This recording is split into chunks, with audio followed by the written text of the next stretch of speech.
তারা রাসূলুল্লাহকে গালি দিয়েছে, সে হচ্ছে কাফের। কথা বুঝতে পারছেন? যারা আলেমদেরকে গালি দেয় এরা হলো কাফের কাফের কাফের। আপনি নামাজ পড়ছেন, আপনার পাশে দাঁড়িয়ে নামাজ পড়ছেন, আপনি বুঝবেন কি করে কাফের? ওই জন্য সময় সময় গাড়িতে দেখবেন কিছু কিছু জায়গায় লেখা থাকে আপনার ব্যবহারে আপনার পরিচয়, লেখা থাকে না? আর পাশে উল্টো দিকে লেখা থাকে পকেট মার হইতে সাবধান। বাস যাচ্ছে রাস্তা দিয়ে, দুটো শব্দ বাসের ভিতরে লেখা রয়েছে, দুটো সেন্টেন্স, আপনার ব্যবহারে আপনার পরিচয়, আর ওই মাথায় লেখা রয়েছে পকেট মার হইতে সাবধান। লেখা থাকে না? থাকে না? কথা বল না রে বাবা, একটু হ্যাঁ না বল। কেন লেখাচ্ছি দরকার ছিল? বাসওয়ালা জানে আমি শুধু ভালো মানুষ হই না, পকেট মার ওঠে। কথা বুঝতে হচ্ছে না কেন? ওটা হচ্ছে সাবধান বাণী। বিশ্বনবীও এরকম সাবধান বাণী দিয়ে গেছে, যায়নি? আল্লাহ নবীর জাহানের বাদশা হাবিবুল্লাহ নবী জনাবে মুহাম্মদুর রাসূলুল্লাহ সাল্লাল্লাহু আলাইহি ওয়াসাল্লাম পাঁচ জবারে দাঁড়িয়েছেন। ও আমার সাহাবীরা, ও আমার সাহাবারা, আমি নবী তোমাদের জানিয়ে দিলাম এমন একটা দিন আসবে, সময় আসবে যেদিকে দেখতে পাওয়া যাবে আমার উম্মতের ভিতর থেকে একজন উম্মত বের হবে, যারা নামাজ আদায় করবে, রোজা আদায় করবে, হজ আদায় করবে, যাকাত আদায় করবে, দাড়ি রাখবে, টুপি পরিধান করবে, বড় বড় জুব্বা পরিধান করবে। আল্লাহ নবী জানিয়ে দিলেন দুনিয়ার জমিনে তারা এমন ভাবে নামাজ আদায় করবে, পাশের মুসল্লি নামাজি নিজের ভিতরে সন্দেহ তৈরি করে ফেলবে, আমার নামাজটা বোধহয় সেই হচ্ছে না, আমার নামাজটা বোধহয় সেই হচ্ছে না। ও আমার সাহাবীরা, আমি নবী জানিয়ে দিলাম ওই সমস্ত নামাজি, ওই সমস্ত মুসল্লিগুলো এলাকার সুপার হবে ফিতনাবাজ। ও আমার সাহাবীরা, আমি নবী জানিয়ে দিলাম ওই সমস্ত নামাজি মুসল্লির অন্তরে আল্লাহর ভয় আর থাকবে না, আমি রাসূলুল্লাহর প্রতি মহব্বত ভালোবাসা থাকবে না। ও আমার সাহাবীরা, ওদের দ্বারা আমার ইসলাম বিনষ্ট হবে। সত্যিই দেখছি হুজুরের পবিত্র জবানের কথাগুলো একদম অক্ষরে করে মিলে যাচ্ছে। আল্লাহ নবী জানিয়ে দিলেন ও আমার সাহাবীরা, কিয়ামতের পূর্বে দেখতে পাওয়া যাবে আমানতের খিয়ানত করবে, আমানত যারা হবে, আমানতদার যারা হবে, গচ্ছিত সম্পদ তাদের কাছে রাখা হবে।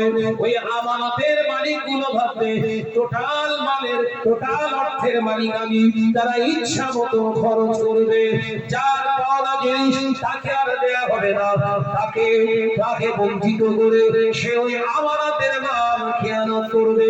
ও সাহাবীরা, শুনে রেখে নাও, জেনে রেখে নাও, ওই সময় গোটা পৃথিবীতে মুসলমানদের নির্মম ভাবে হত্যা করা হবে, মারা হবে, তামাম পৃথিবীর মুসলমানেরা অত্যাচারিত হবে। ওই সময় মুসলমানের আল্লাহ সাহায্য চাইবে, আল্লাহ পাক মুসলমানের দোয়া কবুল করবে না।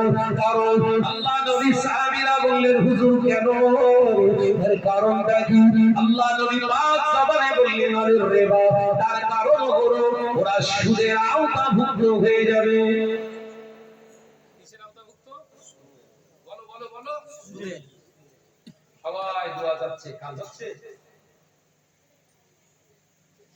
শুধু ফিলিস্তিন মার খাচ্ছে, গাজা মার খাচ্ছে, সিরিয়া মার খাচ্ছে, লেবানন খাচ্ছে, সোমালিয়া খাচ্ছে, সমগ্র পৃথিবীর মানুষ সবাই মিলে যৌথভাবে মুসলমান নিধনের একটা ব্লুপ্রিন্ট তৈরি করে ফেলেছে। আলে ওলামা, হাফেজ, কারি, হাজী, গাজী, সুফি, সদরউদ্দিন বা অবসরউদ্দিন সবাই দোয়া চাচ্ছে আল্লাহ মুসলমানদের হেফাজত করো। কাজ হচ্ছে তো? যত বলছি বন্ধ করো তত বেশি মারছে। কেউ মারে ভাতে, কেউ মারে পাতে। কেউ মারছে পিঠে আর কেউ মারছে পেটে, মার চলছে। আমরা ভারতবর্ষে, আমরা ওয়েস্ট বেঙ্গলের জমিনে বসবাস করছি, আমাদেরই তো মার শুরু হয়েছে। আমাদেরকে মার শুরু করেছে জালিম সরকার। কেন্দ্রের সরকার ওয়াকাফ অ্যামেন্ডমেন্ট বিল পাস করেছে। বিগত বিশাল আলেম ওলামা, বিশাল আন্দোলন চলছে, মেরে ফেলবো, ভেঙে ফেলবো, চাপিয়ে দেবো। ওমরের উত্তরসূরি, সালাউদ্দিন আইয়ুবের উত্তরসূরি, ভাষণ দিয়ে শয়তানের কাছে দৌড়ে সর্বনাশ।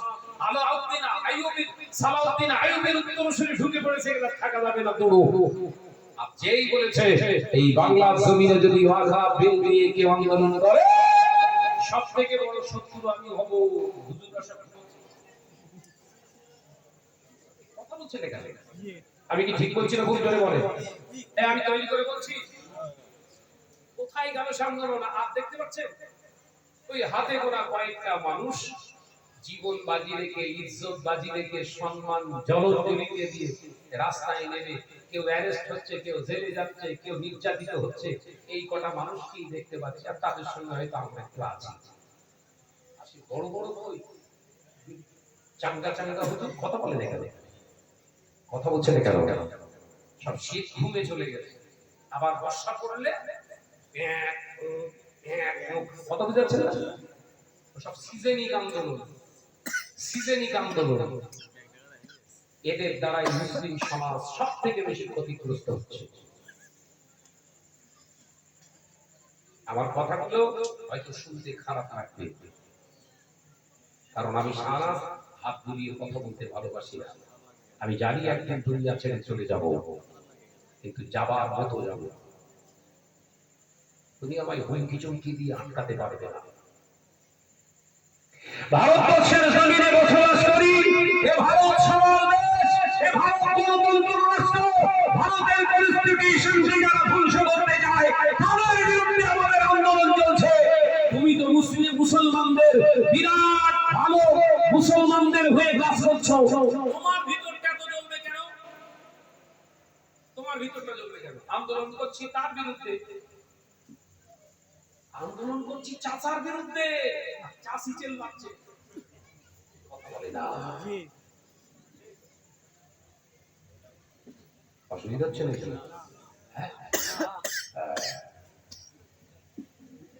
জীবনে কোনোদিন শাহজাহান ভাইকে শুনেছেন কোন জায়গায় উল্টো পাল্টা কথা, কোন শাসন প্রশাসনের বিরুদ্ধে কথা বলতে? কিন্তু অন্যায় হলে শাহজাহান ভাই ছেড়ে কথা বলতে না। ও কমিটির ছেলেরা যদি আমার সামনে অন্যায় করে, আমি ছাড়ি না। এটা আমার খাসলাত, খারাপ কি ভালো জানি না। যদি পৃথিবীর জমিনে, ভারতবর্ষের জমিনে কেউ যদি মনে করে মুসলমানদের এই ওয়াকাফ অ্যামেন্ডমেন্ট বিলে আন্দোলন করতে দেবো না, এইভাবে আমরা শাসন করব, তাহলে এটাও জানিয়ে দিতে চাই আগামী দিন শব্দ আপনাদের এইভাবেই দেখাবে। যেমন বাংলাদেশ সরকার পালিয়ে ভারতে এসে লুকিয়ে আছে, নেপাল সরকার গায়েব হয়ে গেছে, এমনি করে শ্রীলঙ্কার সরকার এলাকা ছেড়ে পালিয়েছে।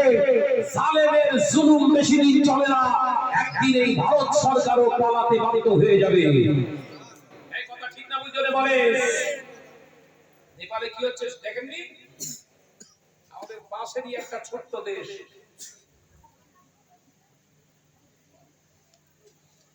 মুচলিকা দিকে পালাচ্ছে, সেনাদের মধ্যে স্বীকৃতি পার কর। অনেক প্রধানমন্ত্রিত্ব করেছে, আর দরকার নাই।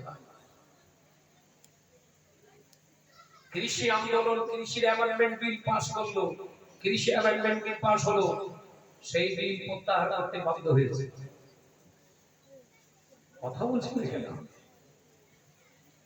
ওই তখন তো বলেননি এখানে আন্দোলন হবে না, আন্দোলন করা যাবে না।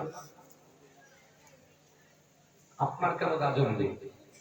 আপনাকে শ্রদ্ধার চোখে দেখি, আপনি অভিভাবিকা, বাংলার জমিনে এখন আপনি দায়িত্ব পালন করছেন। গার্জেনের মতো দায়িত্ব পালন করতে হলে আগামী দিন কিন্তু পস্তাতে হবে। এই জাত মুসলমান সমাজ, মুসলমান জাত এমন একটা জাত, যে জাত যদি একবার মুখ ঘুরিয়ে ঘুরে সই, ওকে আর কিন্তু ফেরানো যায় না। তার প্রমাণ কিন্তু সিপিএম জানে। কথা বুঝতে পারছেন না? অর্থাৎ সাবধান হন। আল্লাহ পাক আমাদের বোঝার তৌফিক দেন, বলুন আমিন। জোরে হবে আল্লাহুম্মা আমিন। আল্লাহ পাক আমাদের সকল